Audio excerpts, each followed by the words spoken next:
Hi, race fans. Phillip B. Wilson of the Indianapolis Star, and I am here with, well, Mrs. Carol Brady, Mrs. Wessonality, Mrs. Inspiring Dancing with the Stars talent. What's my real name, Phil? And your real name, it's not the Flo from the diner. But you're the first Flo. The first Flo. That's right. Florence Henderson. Hi, everybody. Hi, race fans. I'm a race fan, too. And we're talking to her because she sings it. You're also, I guess you sing first. And that was your first thing, calling singing before acting, right? Oh, I've been singing all my life. I grew up in southern Indiana, and my mother said I came out singing. And by the time I was 2, she had already taught me 50 songs. Wow. And I've been singing ever since. So if I put you on the spot, there's got to be a song for a line or two. Could you just give us a harmony or something real sweet here real quick so they get a taste?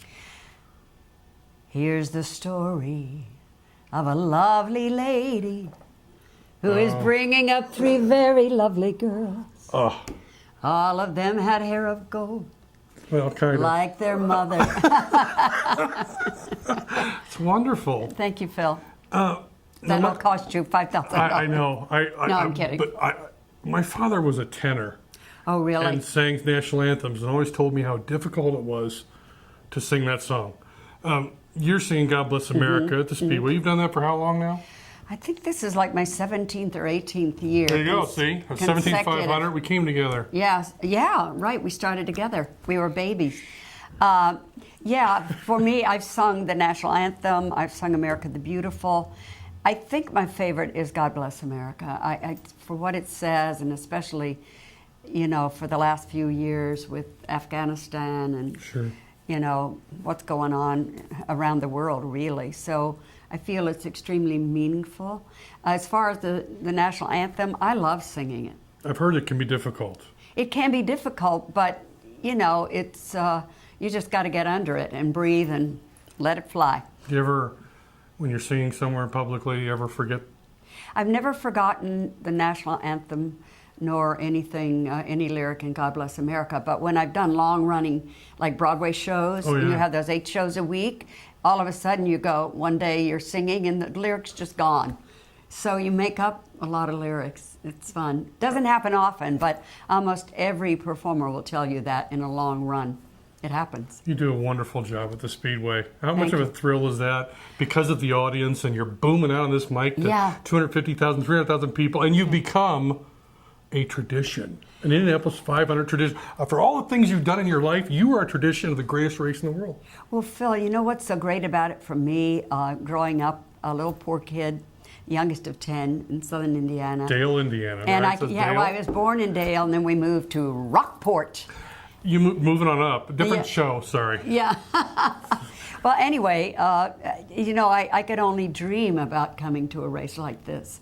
So I never forget that when I stand up there to sing and I look out and see all those people and realize that, you know, I can represent my family and my fellow Hoosiers and really the United States. It really makes me feel wonderful. It's a big, big thrill. But you mentioned Dancing with the Stars. I did. And if I thought, you know, on a Monday night, oh my gosh, there are 30 million people watching. If I fall on my face. Oh, mercy. Yeah. Well, Kirsty took a tumble. Yeah. You know, Kirsty Alley. Well, so I was lucky. I didn't. Well, and see, last night I'm used to interviewing Peyton Manning. And all I these heard Peyton AJ hurt Foyt, himself. Just a minor boo-boo. Oh, I'm it's so okay. glad. Don't worry. Minimally invasive. Doesn't that sound sexy?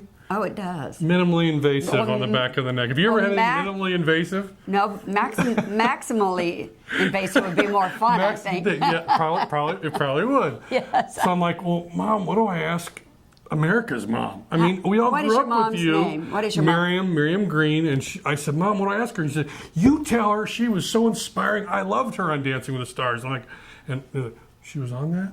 Oh, son, yeah, last year she was great. So, but I bet you that was harder for her than doing the Brady Bunch. Well, it was different. You know what? Dancing with the Stars, that's interesting that your mother said that. It's a totally different dynamic than filming. You know, filming, you can do it over.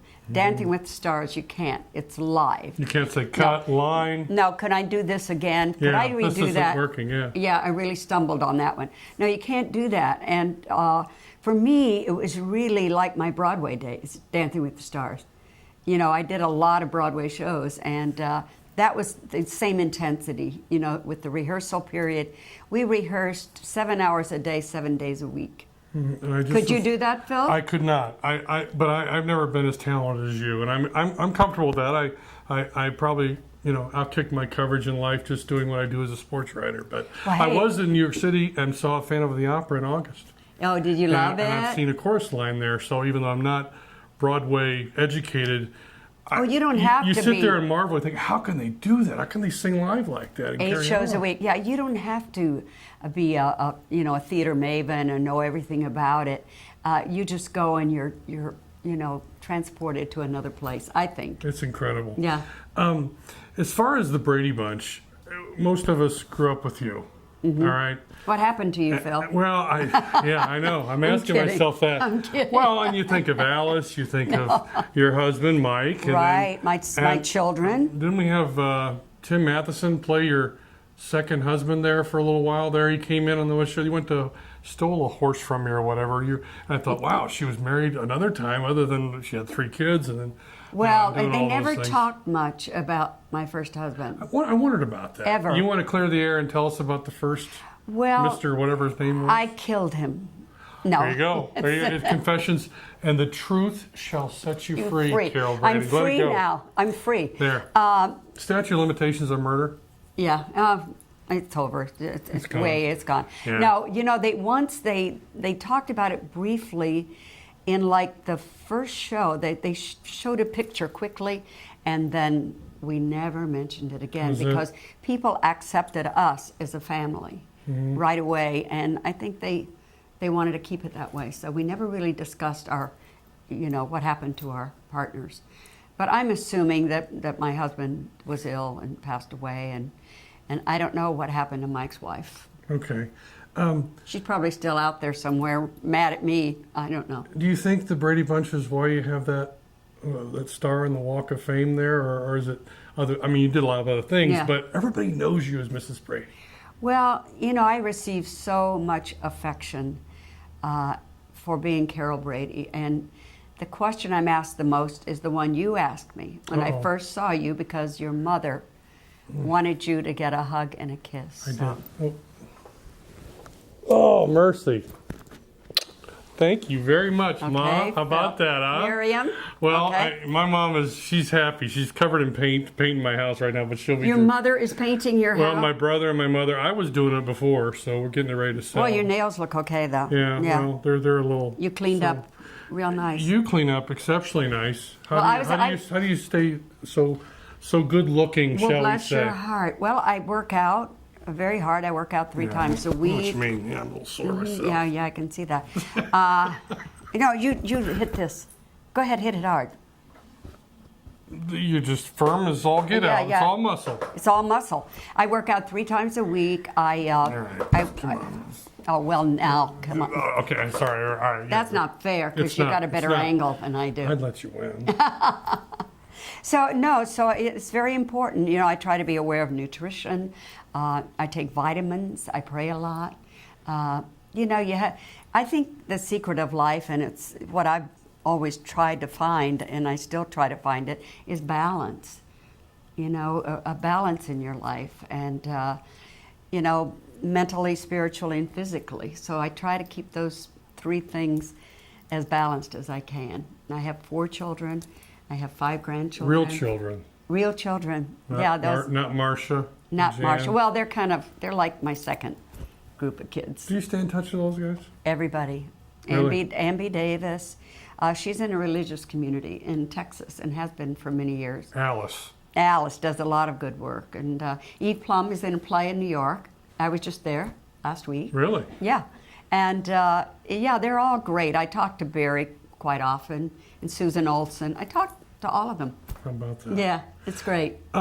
the Wessonality thing too. Do you get teased about that or anything? As far as because I always think of you as Mrs. Brady, but somebody might say Mrs. Wessonality because all the time. Do you know? I haven't sold that product for several years, but people, Stop. It was so powerful. They still think that I do, and I think because I sang on it, I sold Wesson Oil for 22 years, and I was. You know, the chicken's got a certain Wessonality. I waited for you to sing. I'm afraid that I'll make it sound No, bad. come on. Wessonality. Are we getting cheesy? Are we getting really cheesy? I don't think aren't we? so. No, I don't sell it anymore, so it's okay. Well, but we can agree Crisco probably works better in cookies. No. Oops, sorry. Is that bad? I shouldn't That's say that. That's a bad. I thought Crisco worked better in baking cookies. Do you bake cookies? I cook. I bake a little. Do you, Phil? Yeah. I mean, I make a really good jambalaya. Oh, do you? How about you? Does Mrs. Brady cook well? You always had Alice carrying you all those years. She did. Could you carry or could you cook in your own personal life? I can cook, but I will tell you, Phil, it's not my favorite thing. And my kids, they laugh all the time because I did cooking shows. I did a cooking show in Nashville for 9 years called Country Kitchen. I did a PBS, like 26 shows, shortcut cooking. There you go. I don't really cook, but I got this big award, and my son, they asked him to say a few words, and he said, yeah, and people always ask me, you know, about my mom and what she was like at home, and did she cook? And he said, oh, yeah, she was great cook. Yeah, he said, yeah, I enjoyed both meals she made. This is my confessional booth. So you're letting all these things out. See, I told you, Phil. Anything else you want to share with our IndyStar.com audience? I mean, you're hitting home runs left and right. Am I? Yeah, you're doing it. I always say thank you to my fans, and I'm happy always to meet someone new. And now I know you, Phil, and how I know you. and how people love you. I know you Do had they? that face. Really? Yeah. Do they? You think so? Oh, you do. Yeah. Wow. The football players must just eat you up. Well, I don't know. That's a different animal. I think I like dealing with you better. Do you? Yeah. Okay. Yeah. It's Well, the folks, Phil and Flo show. That's it. Look Okay. for Florence Henderson on race day singing God Bless America for the 17th or 18th time, whatever. Yeah. And the parade on Saturday. Parade on Saturday. And the victory dinner on Monday. She's very approachable. She's very sweet. And I want to thank you so much. Thank you, Phil. Thank you again. I loved it. Thank you for it was joining great us. fun. Really. Goodbye, Miriam. Take care of this boy. Thanks again. Check us all out at IndyStar.com.